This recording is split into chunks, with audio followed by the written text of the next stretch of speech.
A little more than a year ago, which sounds weird to say, I made this video. How do webtoon characters get redeemed?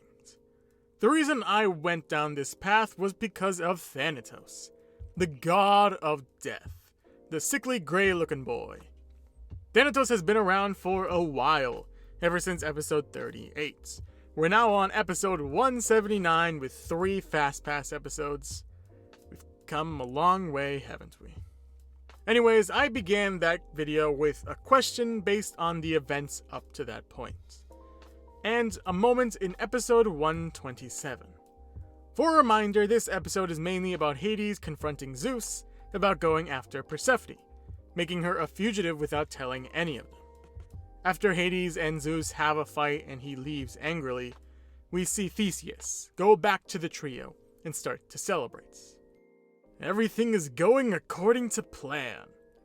I saw Hades leaving the office today and he looked furious. They're gonna do a whole trial and everything. Yeah, I got the vibe from Zeus that he's gonna make an example of her, just like he did to Prometheus. While Theseus and Minthy are chatting up and celebrating, Thanatos stays in the back, quietly thinking to himself, Prometheus, I didn't think things would go that far. And with one thought, something started. That video was all about explaining how other webtoon characters got redeemed, how it worked, and if the fanbase / community accepted it. I talked about a bunch of characters, but mainly ignored Thanatos, since his arc hadn't started at the time. But fast forward to now. We're nearing the end of the first day of the trial of Zeus versus the Barley Empire. We've seen some spectacular things come to light, everyone is learning so much about everyone's situation, and Thanatos has come so far. So to get where he's gotten, let's see where we started. Like I said, Thanatos appears very early on, around episode 38. Thanatos is kind of a punk, cutting in front of Persephone when getting on the train. He's also seemingly a slacker, as we see a meeting with Hades that he's been seemingly neglecting his duties. Not killing, but taking souls into the underworld.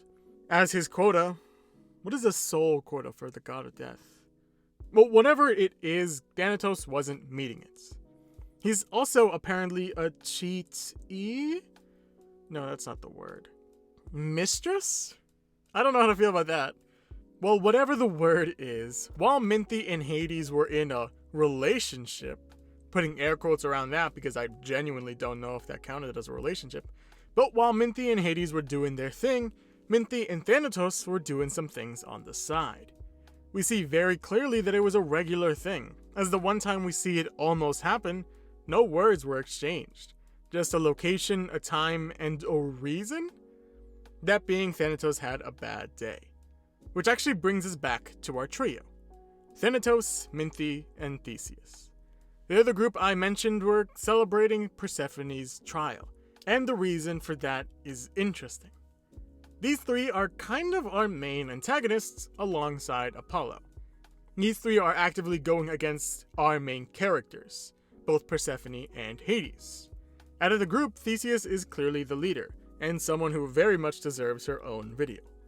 A lot of the group's more sinister ideas and plots stem from her. She doesn't care who she uses or hurts, as long as she gets her way, as long as she accomplishes her goal. She clearly uses Minthy as her lackey, her friend that would never be bigger or more important than her. But what's interesting is her use of Thanatos. Compared to two nymphs, the god of death isn't as important for most of the first season. He's much more of a background character in it, as the other two are doing things throughout the entire season. Like Theseus' plan to break up Hera and Zeus so she can have Zeus all to herself. God, why would anyone want to have Zeus to themselves? Meanwhile, Minthy has been very busy throughout most of the season. The whole Hades, Persephone, cheating, abusive relationship, breaking up, getting back together, breaking up for real, the whole 9 yards. Meanwhile, Thanatos hasn't done much, only starting to do stuff after Minthy and Hades break up. The only thing he does is wear this punishment shirt, have Hades and Hecate get him in trouble for slacking on the job, and eat some baklava. I think. Yeah, he does. That was until after Minty and Hades break up. For real this time. In which we see a strange take on someone who's always kind of sucked. Now, I'll be honest, even before his newest arc, I kind of liked Thanatos. Not because he's the god of death, more because of who he was. Thanatos always kind of felt like an introvert who didn't want to do anything. Like he was uncomfortable in every situation he was in, and just wanted to leave. But also because he was actually a pretty decent friend. Not a great person, but a decent friend. You'd be surprised that those people could actually exist. We get a lot of either or, if that makes sense. Bad people who are worse friends, or good people who are better friends. But there are so many of either of them. Good people who are dishonest and unloyal friends, and bad people who are good and loyal friends. Thanatos is one of these people. Thanatos isn't that great of a person. He's selfish, he's a tad lazy, he's hypocritical and judgmental, willing to see the smallest, most minuscule problem with everyone that's not his friends, but is still loyal to his friends Minty and Theseus. Like after Hades breaks up with Minty, Theseus takes Minty to the club to drown her sorrows in alcohol. And now that I mention it, is the reason that Hades and Minty broke up. Like, Minty isn't a good partner, but whatever. Meanwhile, look at Thanatos. As he goes to visit Minty, he brings her food, making sure he's alive, even if it's jokingly. There's a layer of actual care in it. Also, the punishment shirt is funny to me. We also see how far he's willing to go for his friends, as he breaks into both Hades' desk and Persephone's room to look for evidence that would show that Persephone doesn't belong here. Even willing to hang out with Apollo and confront the sun, Titan Helios, to get some information on Persephone. Yes, he crosses lines. Yes, he isn't excused for doing it, or a good person. But he was doing it because he thought it was unfair for his friends. Right? That was all during Season 1. And that season ended with the trio turning in some information to Zeus, who would likely do something about it, as we see he is. However, in Season 2, we get to see some of the aftermath of that. Like Hermes spitting some facts on how a giant scythe-wielding goddess might be the king of the underworld's flavor, or how Theseus and Minty are just using Thanatos.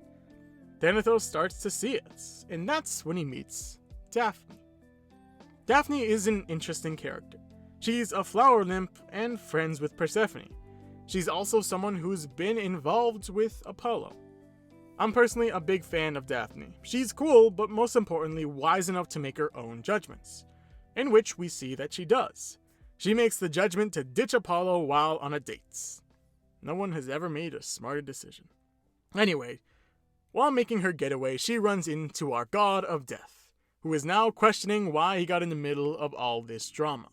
They go on an impromptu hangout, getting some pretzels and venting about their problems. How Daphne really wanted Apollo to like her and feels kind of stupid that she wanted it so much. To which Thanatos reacts much like myself, in which he panics and says something accidentally meaningful. Meanwhile, Thanatos vents about Persephone, how she gets special treatments, to which an interesting question is arisen. So what if he gives her special treatments? Granted, it's probably not the best idea in a professional setting, but what I'm having a hard time understanding is why you care so much. Maybe you should think about why you care. Thanatos has never really had a chance to be himself. Thanatos is very much a product of who he hangs out with. A lot of who he is and what he does doesn't super seem to be what he wants to be or want to do. He goes to places he doesn't want to. He breaks into offices and houses when he doesn't super seem into it. He investigates people in places that he doesn't want to, and for what reason? Why does he care so much about things that have very little meaning to him? Daphne is such a positive influence on his life. She never makes him do things that he doesn't want to do. Doesn't make him be someone he doesn't want to be. When he hangs out with her, he can be himself. We see someone who smiles more than Thanatos has ever smiled in the series before. We see his passions and his hobbies, like how he's into photography. And what's more interesting is what happens after the fact. After confirming their status as a couple, both their lives take an unfortunate turn, as Daphne gets targeted by Apollo for knowing the truth, and turns herself into a tree to avoid death. Thanatos is crushed and is now in the middle of a trial, and it's such an interesting turn of events. The Thanatos before, the one we met before, the one who cut off Persephone on that train, or snuck into a room, or questioned Helios, would never have acted the way the Thanatos now does. Thanatos here is upfront and honest. He doesn't try to weasel his way out of problems or confrontation or difficult conversations with his boss. He's completely honest about everything, and it's all because of Daphne, as we see him trying to be someone she could be proud of, even admitting this was all a terrible plan, that he was a sucker for helping Theseus and Minthe out, and in a truly important revelation, this all could have been an email. There's no way the Thanatos of before would have said or done any of this, but in my opinion, it shows how far he's come. But what else is interesting is that Thanatos here is also kind of on trial. You have to understand that Thanatos wasn't a good person for all of Season 1 and some of Season 2. A redemption arc doesn't automatically mean, hey, you're gonna get redeemed, no consequences. No, Thanatos needs to face the consequences of his actions. That's why this trial is so important for Thanatos' arc. Because right here is the turning point. Right here, all his dirty actions, all his secrets, all his dirty laundry is being shown out to the world so he can change, so he can turn over a new leaf, so he can accept the consequences of his actions. To see the hurt and pain he's caused others for a reason he does not care about. This arc is so important for him. And I'm really glad Thanatos is getting the chance to get redeemed. First, he needs to face his trial, his consequences, and his punishments.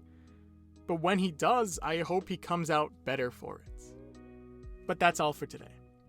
So like always, thank you for watching, and I hope I'll see you next week. Take care.